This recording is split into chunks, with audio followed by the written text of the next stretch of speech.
Captain Lee Hannah wiped the red dust from her gloves as she stepped deeper into the Martian cave. The ancient ruins stretched far beyond what their lights could reach. She had been leading this dig for 8 months, and her team was getting tired. The corporate sponsors back on Earth were asking questions about the budget. But today felt different.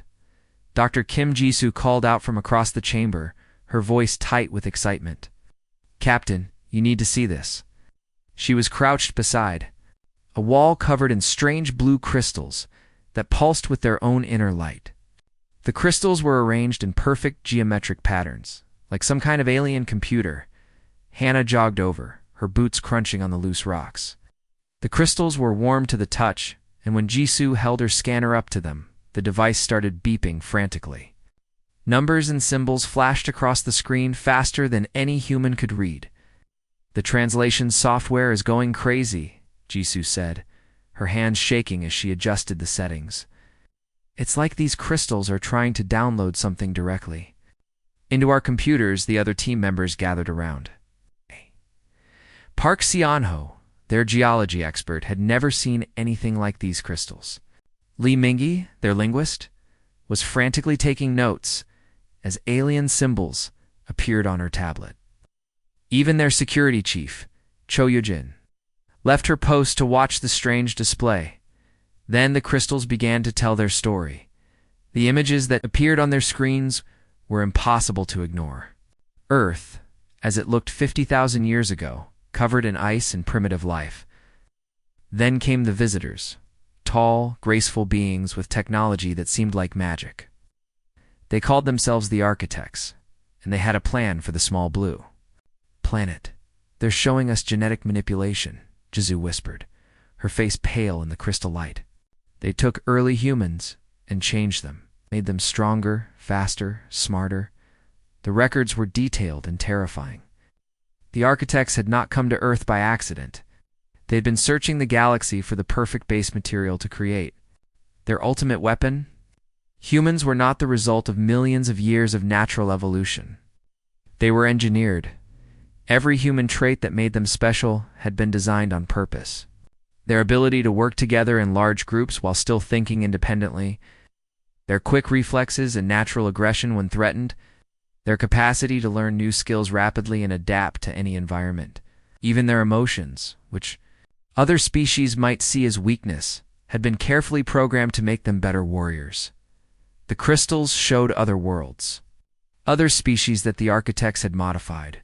Some had been made into perfect scouts, others into living computers. But humans were different. They had been designed to be the Architects' army, their sword and shield against some unknown enemy.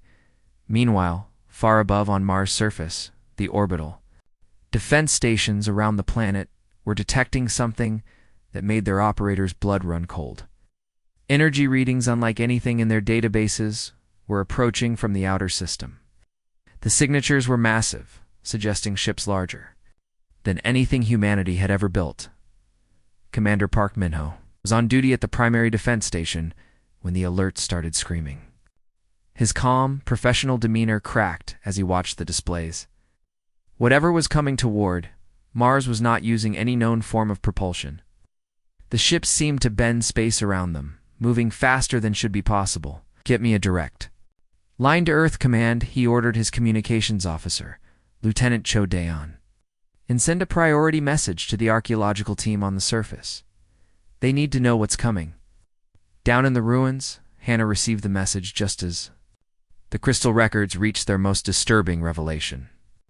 The final images showed the Architects leaving Earth, but not forever. They had left monitoring devices, ways to track their creation's progress, and they had left a promise. "They will return when the galaxy burns," Hannah read aloud from the translated text. "When they do, remember, you were made to be their weapon, not their equals." The crystals went dark, their story complete. The archaeological team stood in stunned silence, trying to process what they had learned. Everything they thought they knew about humanity was wrong.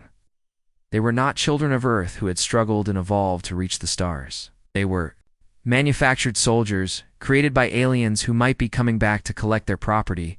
Jisoo saved every piece of data they had gathered. knowing that this discovery would change everything. The crystals had given them a gift and a curse, the truth about their origins. It's delivered just as their creators returned to claim them.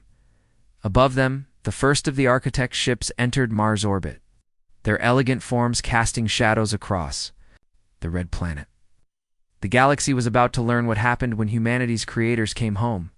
The warning alarms hadn't stopped screaming for 3 hours. Every space station, every colony, every ship in human territory was watching their sensors. As the impossible happened before their eyes, ships were appearing out of nowhere at the edge of the solar system. Not arriving like normal vessels, but simply materializing as if reality itself was bending to let them through. Admiral Song Kyungmin stood on the bridge of humanity's most powerful warship, the Taegukji, watching the tactical display with growing dread. Each architect vessel was easily 10 times the size of his flagship.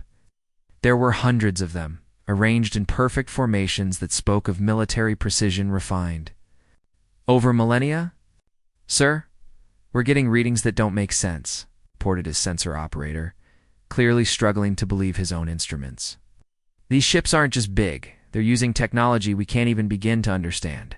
Strategic analysts. Yoon Sora was frantically pulling up everything they had learned from the Mars dig. The crystal records had prepared them for this moment, but seeing it happen was different from knowing it would come. Admiral, if the archaeological data is accurate, we're looking at the species that created us. They're not invaders, they're owners coming to collect their property. It's when every screen in human space flickered and changed. Communication networks, entertainment systems, military displays, even personal devices. Everything showed the same image. A figure that was clearly not human, but beautiful in a way that made humans uncomfortable. His skin seemed to glow with its own light, and his eyes held the weight of countless centuries. Children of Earth, the being spoke, and somehow every human heard him in their own language, as if he was speaking directly to their minds. I am Overlord Zephoros of the Architect Council. We have returned to claim what belongs to us.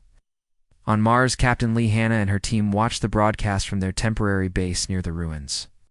The crystals had warned them this moment would come, but hearing it spoken aloud made it real in a way that chilled them to the bone. We're not what you believe yourselves to be, Zephoros continued, his voice carrying an authority that seemed to press down on every human who heard it. You are the product of our greatest work warriors, bred for perfection, left to mature in isolation until the time came for you to fulfill your purpose. The Overlord's message painted a picture that turned human history upside down. Had seeded the galaxy with dozens of warrior races, each designed for specific types of combat. Some were built for space battles, others for ground warfare. Some were living weapons, others were strategic masterminds. But all of them had failed when put to the test. A threat comes that devours worlds, Zephoros explained, his beautiful features darkening with something that looked like fear. The devourers consume everything organic. It's converting living matter into computational substrate to feed their machine intelligence. World after world falls to them, and our previous creations have proven inadequate. Admiral Song felt his blood run cold. The idea that there was something out there that scared these godlike beings was terrifying. If the architects, with all their advanced technology, were afraid of these devourers, what chance did humanity have? You, humanity, represent our final solution, the Overlord continued. You possess qualities that our other creations lacked. Adaptability, creativity, the ability to cooperate while maintaining individual thought. You are our last hope against an enemy that grows stronger with each world it consumes. Captain Lee Hanna activated her communicator, sending a direct transmission to the Admiral's flagship. Sir, everything he's saying matches what we found in the ruins. The genetic modifications, the purpose behind human evolution. It's all true. We really are artificial creations. The ultimatum came without ceremony. Humanity had 7 days to decide. It could serve willingly as the Architect's military force, joining the fight against the Devourers with full support and advanced technology. Or they could be compelled to serve, their free will stripped away, and their bodies controlled directly by Architect technology. Lieutenant Shtodeon monitored the global communication networks from her post on the Taegukaji. she watched as panic spread across human colonies like wildfire. People were scared, confused, angry. Some called for immediate surrender, believing that cooperation was their only chance of survival. Others demanded resistance, refusing to accept that humanity was nothing more than a manufactured weapon. But beneath the fear and confusion, Cho detected something else in the communication she was monitoring. Defiance. Humans had spent centuries building their civilization, fighting for their independence, creating art and culture and dreams that belonged to them alone. They had explored the galaxy, established colonies, developed their own technology, and their own way of life. "Admiral," she reported, her voice steady despite the chaos around them. "The colonies are scared, but they're not backing down. Whatever. We were designed to be. We've become something more. We've become human." The Architect fleet waited at the edge of the solar system, their massive ships a constant reminder of the choice humanity faced. 7 days to decide between willing servitude and forced slavery. 7 days to choose between survival and freedom. Galaxy watched and waited to see what humanity would choose. The 7 days had passed like a countdown to doomsday. Every human colony, every space station, every ship in the fleet had been debating what to do. Some wanted to negotiate, others wanted to fight, but Admiral Song Kyungmin had made the decision that would speak for all of humanity. Standing on the bridge of the Taiga Geech, surrounded by his officers and the weight of billions of human lives, he activated the fleet-wide communication system. His voice was calm, steady, carrying the determination of a species that had fought for everything it had ever achieved. "Overlord Zephoros," he began, knowing that the Architect leader could hear. "Every word I speak for all of humanity when I say this. We serve no masters. We are a free people, and we will remain so. We do not struggle across the galaxy, build our civilization, and reach for the stars just to become someone else's weapon." The response came faster than anyone expected.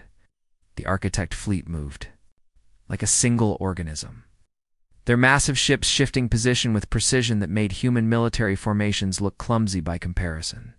There was no warning, no dramatic buildup, just the sudden, terrifying realization that every human ship in space was being targeted. Simultaneously, Commander Park Min-ho was on the bridge of the destroyer Kianan when it began. His navigation officer called out a warning about energy readings, but before anyone could react, the ship's systems started failing. Not exploding, not sparking with damage, just stopping. The engines went quiet. The weapons powered down, the communications. Array went silent. "What's happening?" Park demanded, but his crew had no answers. Every system on the ship was shutting down in sequence, as if someone was methodically turning off switches from the inside. Across human space, the same thing was happening to every military vessel. Battleships that had taken years to build became floating metal coffins. Fighter squadrons found themselves drifting helplessly in space. Even the mighty orbital defense platforms that protected Earth went dark, their massive weapon systems as useless as children's toys. "All human technology bears our signature." Zephyros's voice echoed through every disabled ship, somehow reaching them even though their communication systems were offline. "Every advancement your species has made was subtly guided by our influence. Every computer chip, every engine design, every weapon system, they all contain elements of our technology. You have no secrets from us because we helped you build everything you have." The implications were staggering. Humanity's greatest achievements, their proudest technological advances, had all been influenced by their creators. They had never been truly independent. They had been children playing with toys that their parents had designed. Dr. Kim Jisoo was aboard the research vessel Naro when the shutdown began. As a scientist, she immediately started analyzing what was happening to her ship's systems. Her instruments were still working, powered by backup systems that apparently the architects had chosen to leave alone. What she discovered made her blood run cold. "Captain Lee," she called over the emergency communication channel, "the energy patterns are incredible. Their weapons are hitting every ship simultaneously with perfect precision. But look at these power readings. They're not using anywhere near their full capability. They're holding back. Captain Lee Hanna, stranded on her command ship, Sajong, studied the data that Jisoo was transmitting. The architect weapons were like surgical instruments, precise beyond belief, but they were being used with restraint. If these beings wanted to destroy humanity, they could have done it in seconds. Instead, they were demonstrating their power, without causing permanent damage. On the bridge of the Taeyaguk-ji, strategic analyst Yoon Sora was frantically analyzing the tactical situation. Despite her ship's systems being offline, she could still observe the architect fleet through the AIC viewports. Something about their formation didn't make sense for a conquering force. "Admiral," she whispered, her voice filled with a mixture of fear and realization. "Look at how they're positioned. Those aren't attack formations, they're defensive. They're not here to conquer us. They're here because they're running from something." The pieces were starting to fall into place. The architects weren't acting like conquerors or slave masters. They were acting like desperate survivors who had found their last hope. Their perfect coordination, their overwhelming technology, their ability to shut down human systems, it was all the behavior of beings who were used to being in complete control, but were facing something that terrified them. Lieutenant Cho Daeon had been monitoring communication intercepts when the shutdown began. Her equipment was military-grade and hardened against interference, so she was still able to pick up fragments of transmissions between the architect ships. The translation software was struggling with their language, but the emotional undertones were clear. Fear, desperation, and when they spoke about humanity, something that sounded remarkably like hope mixed with deep regret. "They're not talking like conquerors," she reported to Admiral Song, who was standing helplessly on his darkened bridge. "They're talking like people who are out of options, whatever these devourers are. The architects are genuinely terrified of them." For 20 minutes. After the demonstration began, the architect ships powered down their weapons.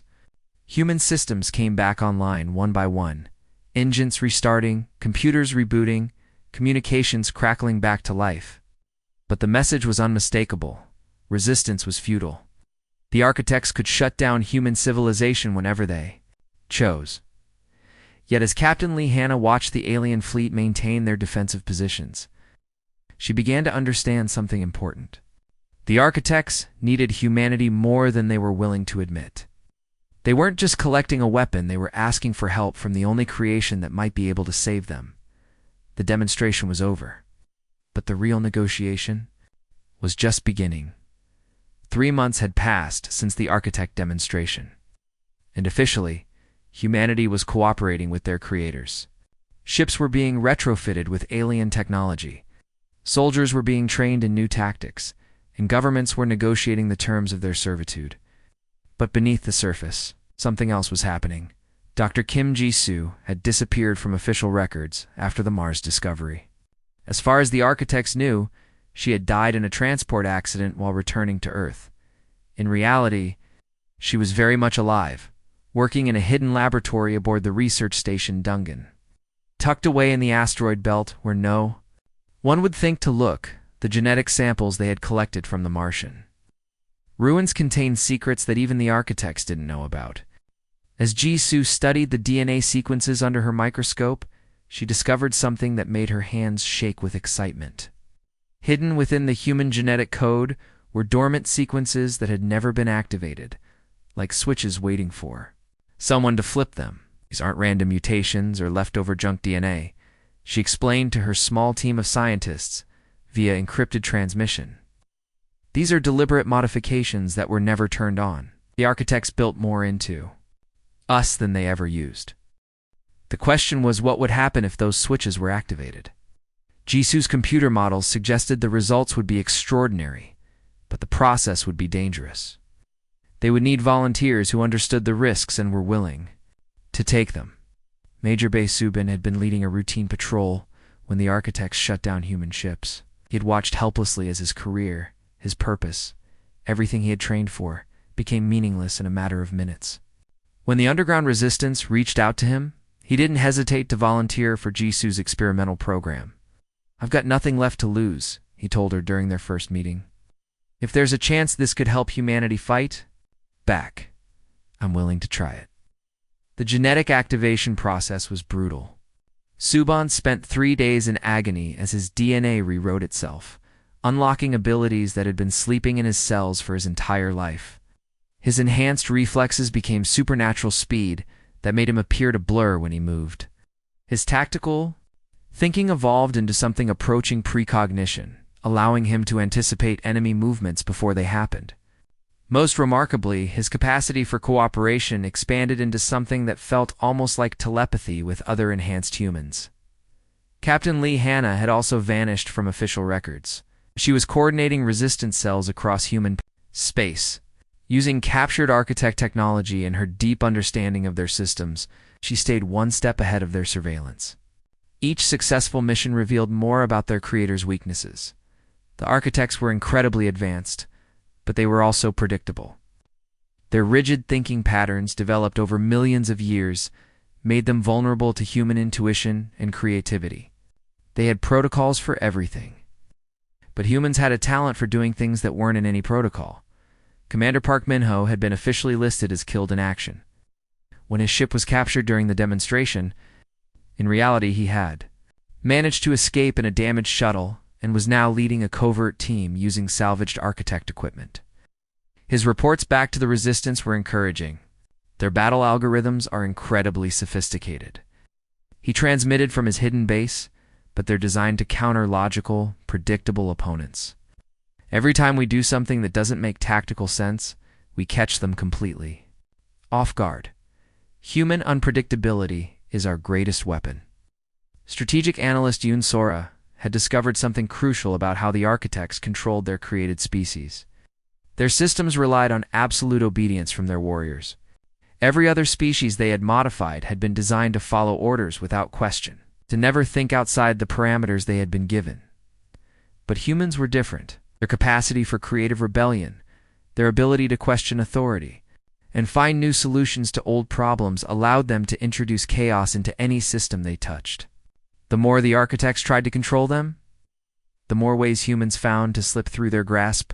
Lieutenant Cho Daeon became the Resistance's primary communications coordinator. Her background in cryptography and her intimate knowledge of military communication systems made her invaluable in the fight against architect monitoring.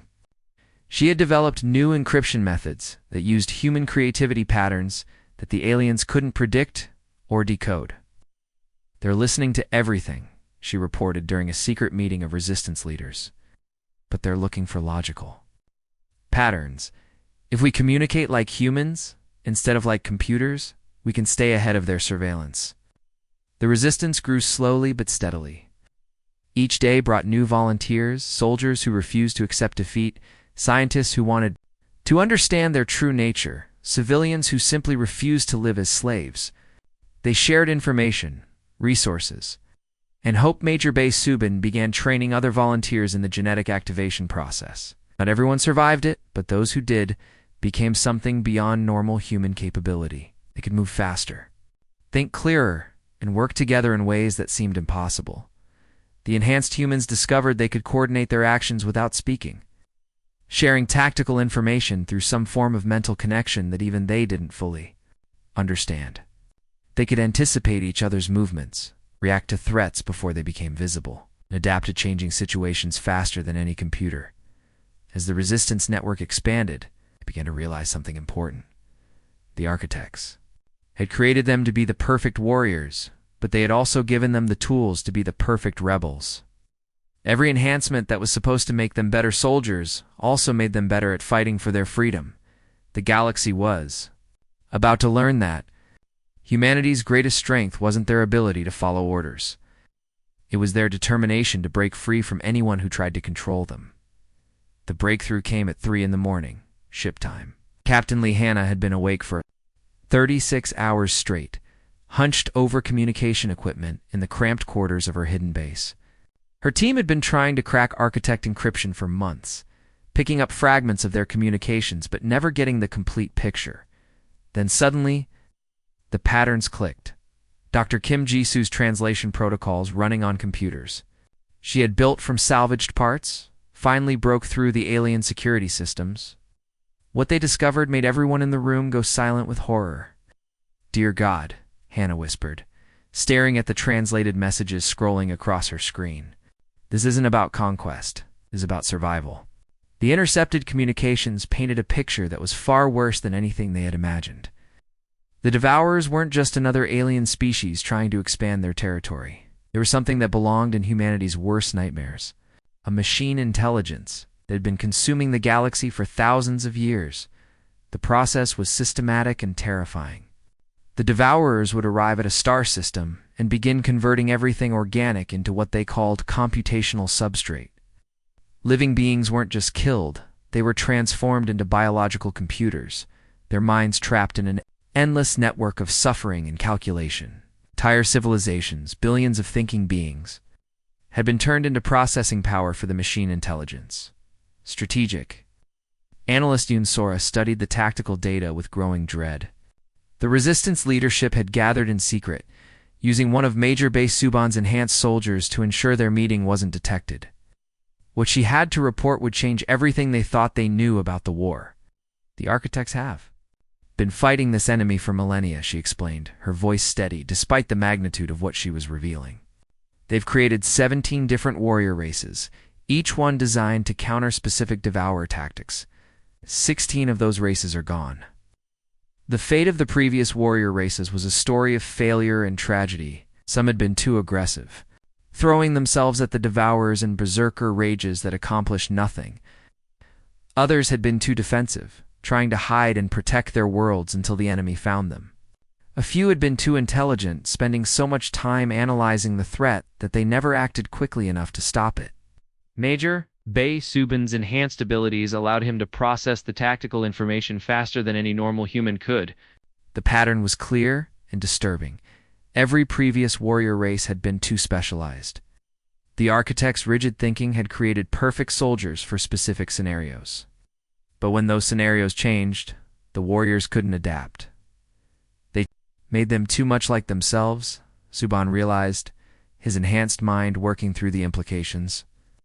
Perfect for planned battles, useless when the enemy did something unexpected. Commander Park Min-ho's covert operations had revealed another piece of the puzzle. The architects weren't trying to enslave humanity because they enjoyed having servants. They were desperate, terrified beings who had exhausted every other option. His team had managed to intercept personal communications between architect leaders, and the emotional content was shocking. They're not monsters, he reported to the Resistance Council. They're scared. They've been fighting this war for so long that they've forgotten how to do anything else.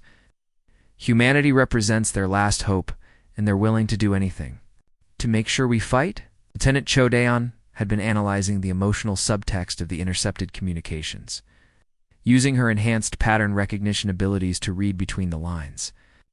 What she found surprised everyone. The architects genuinely cared about their creations, even the ones they had been forced to eliminate.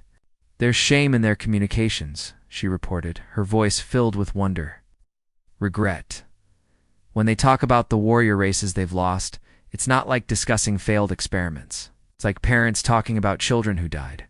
And when they mention humanity, there's something that sounds almost like love. The most crucial discovery came from Dr. Kim Jisu's continued analysis of human genetic modifications. Working with tissue samples from the enhanced volunteers, she had discovered something that even the architects might not have fully understood about their own creation. The genetic modifications that created humans included defensive measures. Against conversion, she announced to the assembled resistance leaders, the architects learned from their previous failures. They built into our DNA a natural resistance to the devourer's assimilation process. The implications were staggering. Previous warrior races had been created to fight the devourers, but they could still be converted if captured. Humans were different. They had been designed from the ground up to be immune to the enemy's most powerful weapon.